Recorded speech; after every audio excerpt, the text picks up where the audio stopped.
ಮಂಡ್ಯ ನಗರಕ್ಕೆ ಮೊಟ್ಟ ಮೊದಲನೇ ಬಾರಿಗೆ ದಿಟ್ಟ ಮಹಿಳೆ ಮಾಜಿ ಪ್ರಧಾನಿ ಇಂದಿರಾ ಗಾಂಧಿಯವರ ಮೊಮ್ಮಗಳು, ಇಂದಿರಾ ಗಾಂಧಿಯ ಪ್ರತಿರೂಪ ಆಗಿರ್ತಕ್ಕಂಥ ಪ್ರಿಯಾಂಕಾ ಗಾಂಧಿರವರು ಆಗಮಿಸಿದ್ದಾರೆ. ನಮ್ಮ ಜಿಲ್ಲೆಗೆ ಆಗಮಿಸಿರಲಿಕ್ಕೆ ಅವರಿಗೆ ಹೃತ್ಪೂರ್ವಕವಾದಂಥ ಸ್ವಾಗತವನ್ನು ಮಂಡ್ಯ ಜಿಲ್ಲೆಯ ಜನತೆಯ ಪರವಾಗಿ ಕೋರ್ತಾ ಇದ್ದೇವೆ. ಇದು ಮಂಡ್ಯ ಜಿಲ್ಲೆಯ ವಿಧಾನಸಭಾ ಕ್ಷೇತ್ರಗಳ ಚುನಾವಣಾ ಪ್ರಚಾರ ಸಭೆಗೆ ಆಗಮಿಸಿರ್ತಕ್ಕಂಥ ನಮ್ಮನ್ನೆಲ್ಲರ ನೆಚ್ಚಿನ ನಾಯಕಿ ಪ್ರಿಯಾಂಕಾ ಗಾಂಧಿರವರಿಗೆ ಮತ್ತೊಮ್ಮೆ ಸ್ವಾಗತವನ್ನು ಕೋರ್ತಾ ಇದ್ದೇನೆ. ಕಾರ್ಯಕ್ರಮವನ್ನು ಜ್ಯೋತಿ ಬೆಳಗಿಸುವುದರ ಮೂಲಕ ಉದ್ಘಾಟನೆಯನ್ನು ಮಾಡ್ತಾ ಇದ್ದಾರೆ.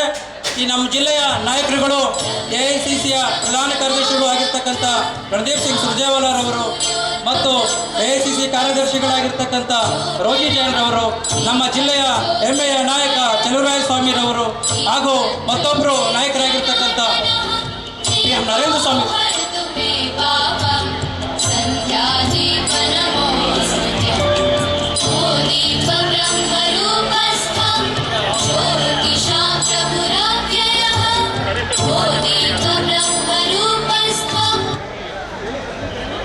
ಈಗ ಮಂಡ್ಯ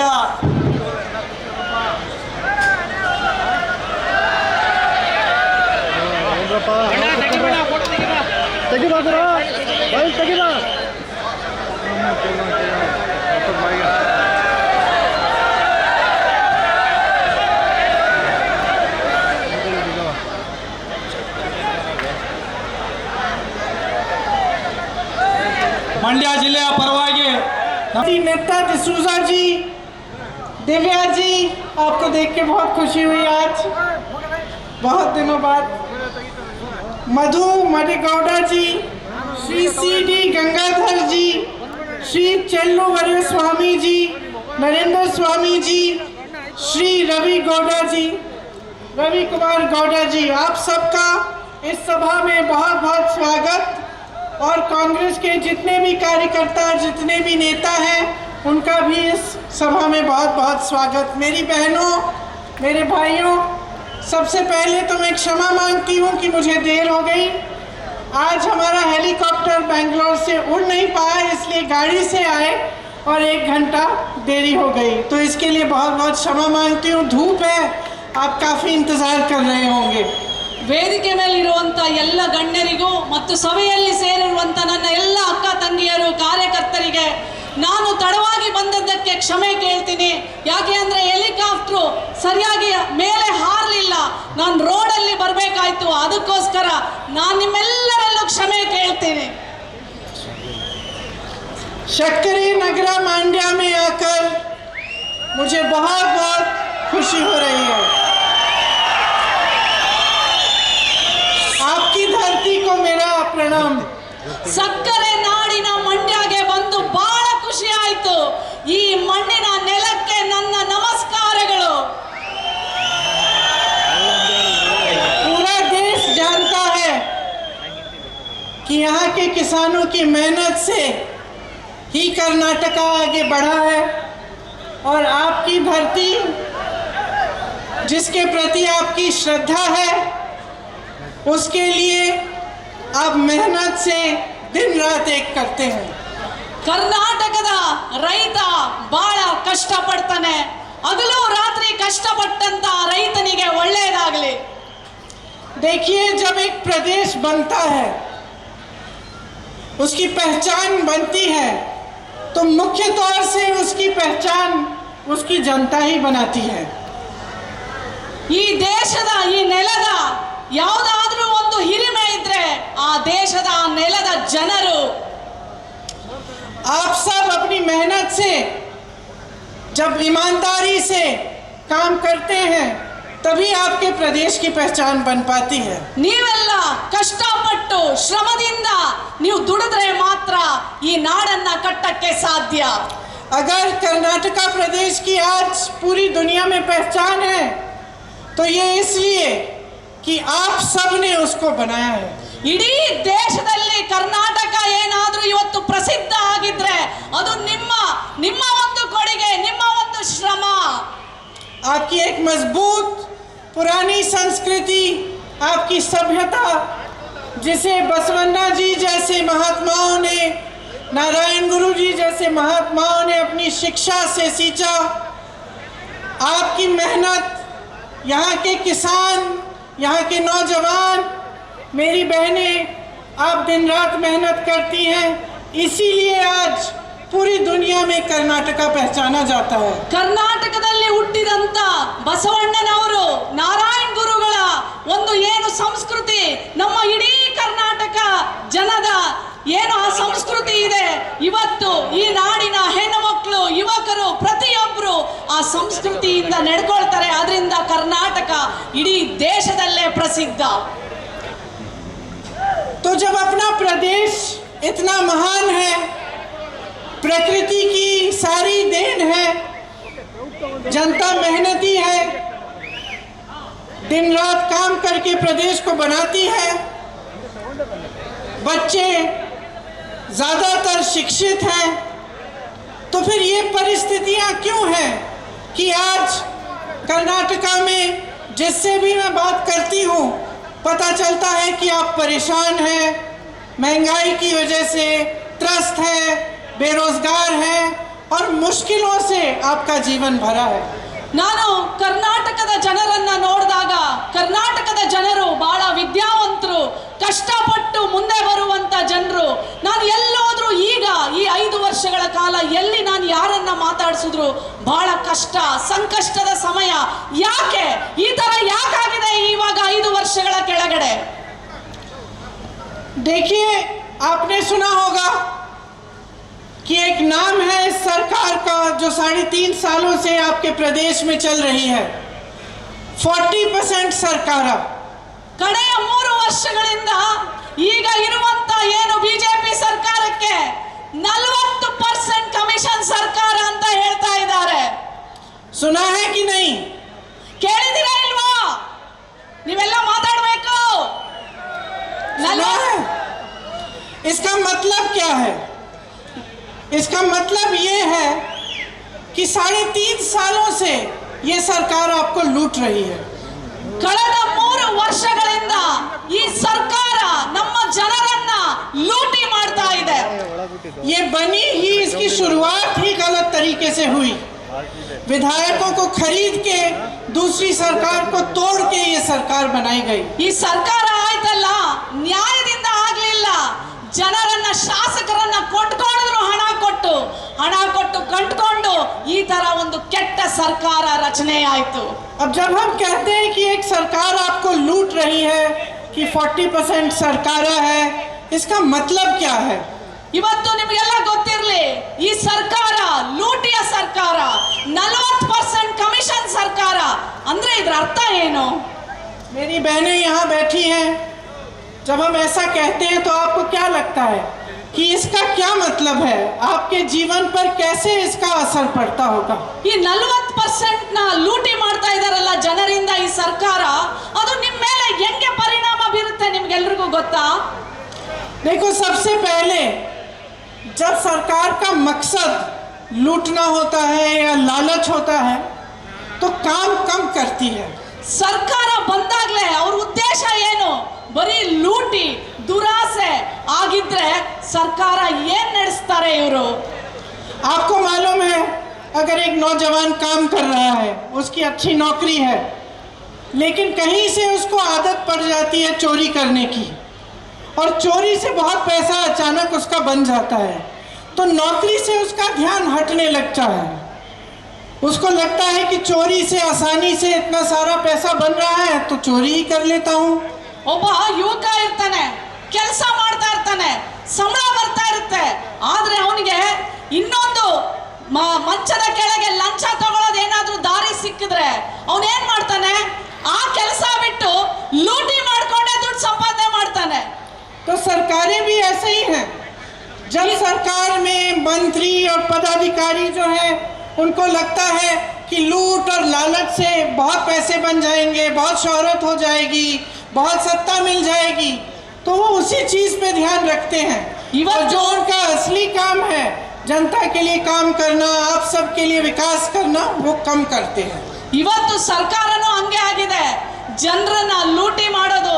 ಯಾಕಂದ್ರೆ ಅವ್ರು ಕೆಲಸ ಮಾಡ್ತಾ ಇಲ್ಲ, ಬೇರೆ ದಾರಿಯಲ್ಲಿ ಆ ಸಾವಿರಾರು ಲಕ್ಷಾಂತರ ಕೋಟಿ ಲೂಟಿ ಮಾಡಬೇಕಾದ್ರೆ ಅವ್ರಿಗೆ ನ್ಯಾಯವಾದ ರೀತಿಯಲ್ಲಿ ಕೆಲಸ ಮಾಡೋದು ಬಿಟ್ಟು ಲೂಟಿಗೆ ಇಳಿದು ಬಿಟ್ಟಿದ್ದಾರೆ ಸರ್ಕಾರದವರು. तो मेरी बहनों, जब दिन रात आप मेहनत करती हैं और समाज का बोझ उठाती हैं, घर से निकलकर कहीं जॉब करती हैं, वापस आती हैं, शाम को अपने घर का काम भी करती हैं, जब आप दुकान जाती हैं और इस महंगाई की वजह से आप कुछ खरीद नहीं पाती हैं, जब गैस सिलेंडर 1100 रुपये का मिलता है या सब्जियां इतनी महंगी हो जाती हैं, तेल महंगी है, दाल महंगी है, आटा महंगा है, तो आपको लगता होगा कि मैं इतनी मेहनत क्यों कर रही हूँ. ನೀವೆಲ್ಲ ಹೋಗಿ ಕಷ್ಟಪಟ್ಟು ದುಡಿತೀರಾ, ಹೊರಗಡೆ ಕೆಲಸ ಮಾಡ್ತೀರಾ, ಕೂಲಿ ಮಾಡ್ತೀರಾ, ಪ್ರತಿಯೊಂದು ಕೆಲಸ ಮಾಡಿ ನೀವು ಮನೆಗೆ ಬಂದು ನಿಮ್ಮ ಮನೆಯನ್ನ ಕಟ್ತೀರಾ, ನಿರ್ವಹಣೆ ಮಾಡ್ತೀರಾ. ನೀವು ಅಂಗಡಿಗೆ ಹೋಗಿ ಏನಾದರೂ ಖರೀದಿ ಮಾಡಬೇಕು, ಏನಾದರೂ ತಗೋಬೇಕು ಅಂತಂದ್ರೆ ಬೆಲೆ ಗಗನಕ್ಕೇರಿದೆ. ಎಷ್ಟು ನಿಮಗೆ ನೋವಾಗುತ್ತಲ್ವಾ?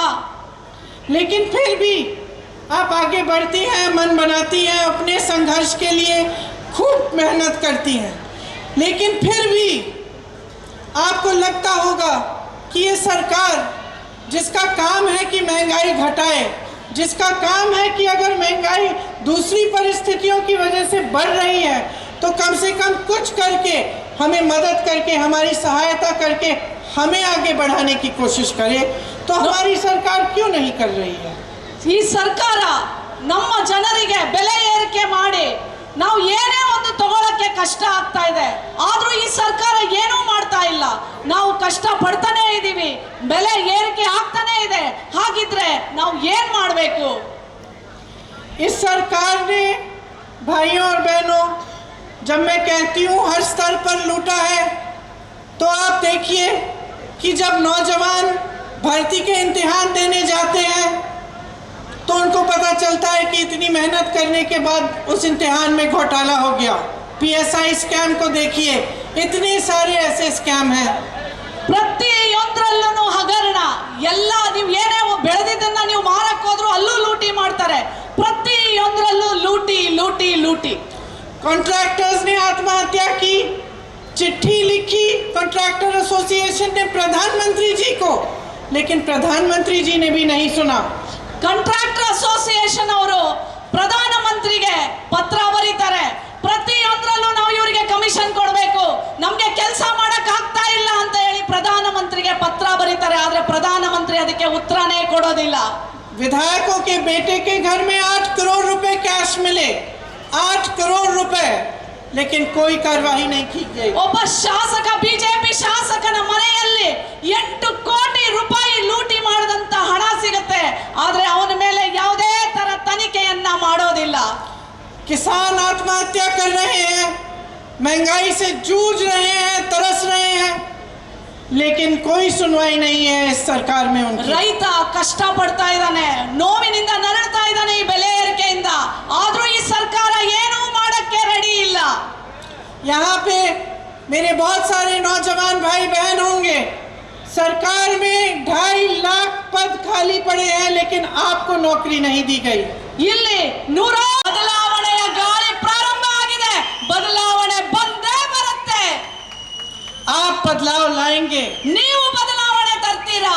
और मैं आपसे एक चीज मांगती हूँ कि जब बदलाव लाएंगे तो ठोस तरीके से लाइए, कांग्रेस को भारी बहुमत से जिताइए, ताकि यहाँ पे आपकी एक ऐसी सरकार बने जो आपके लिए समर्पित हो.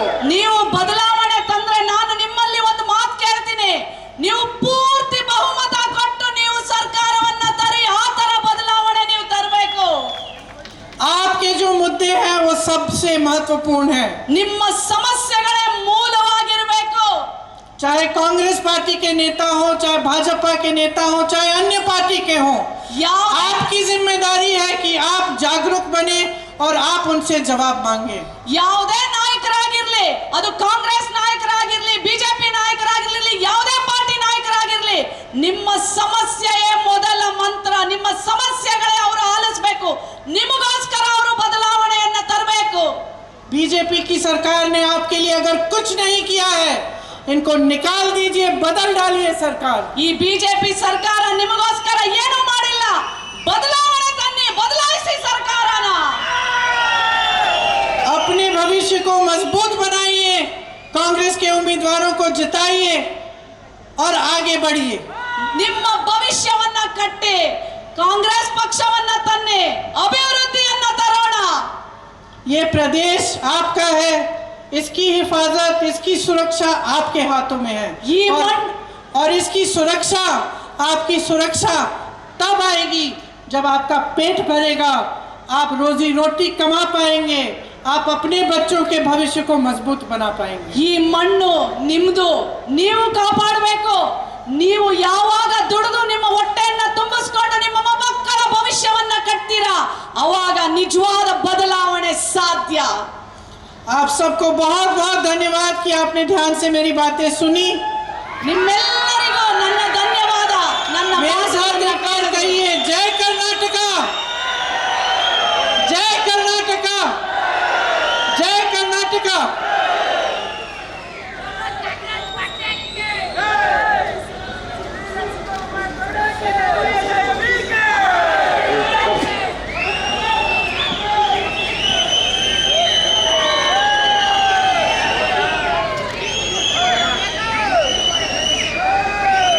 ಈ ಒಂದು ಕಾರ್ಯಕ್ರಮಕ್ಕೆ ಆಗಮಿಸಿ ಈ ಒಂದು ಕಾರ್ಯಕ್ರಮವನ್ನು ಪ್ರಚಾರ ಭಾಷಣವನ್ನು ಮಾಡಿ ಈ ಒಂದು ಕಾರ್ಯಕ್ರಮವನ್ನು ಯಶಸ್ವಿ ಮಾಡಿಸಿಕೊಟ್ಟಂಥ ಶ್ರೀಮತಿ ಪ್ರಿಯಾಂಕಾ ಗಾಂಧಿ ವಾದ್ರಾರ್ ಅವರಿಗೆ ಧನ್ಯವಾದಗಳು ಮತ್ತು ಇಲ್ಲಿ ನೆರೆದಿರುವಂಥ ಎಲ್ಲ ಪಕ್ಷದ ಕಾರ್ಯಕರ್ತರಿಗೆ और उनके सारे नेताओं से चुनौती देती हूँ।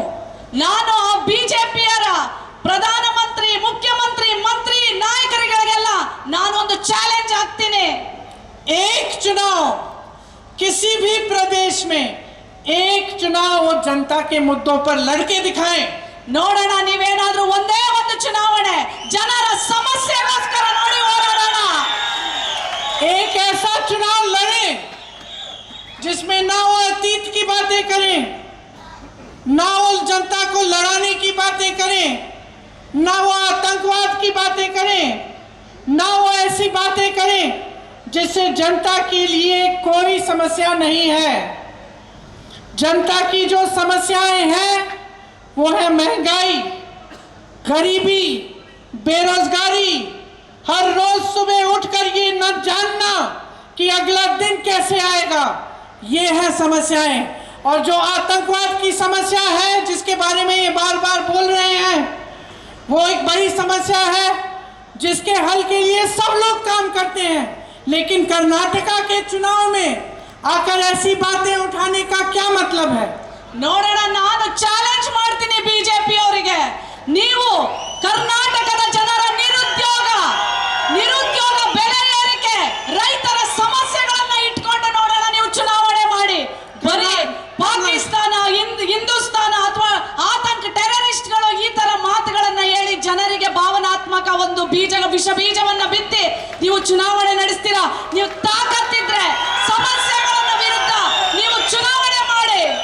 कर्नाटका में इन्होंने सरकार चलाई है 3.5 सालों से, मुंह दिखाने लायक नहीं है आपके सामने बोल नहीं सकते क्योंकि जानते हैं कि आपकी समस्याएं बढ़ गई हैं, कम नहीं हुई। 3 ವರ್ಷದಿಂದ ಇವರು ಮಾಡಿರೋ ಸರ್ಕಾರ ಇದೆಯಲ್ಲ, ನಿಮ್ಮ ಮುಂದೆ ಮುಖ ತೋರ್ಸಕ್ಕೆ ಲಾಯಕ್ಕಿಲ್ಲ ಈ ಬಿಜೆಪಿ ನಾಯಕರಿಗೆ।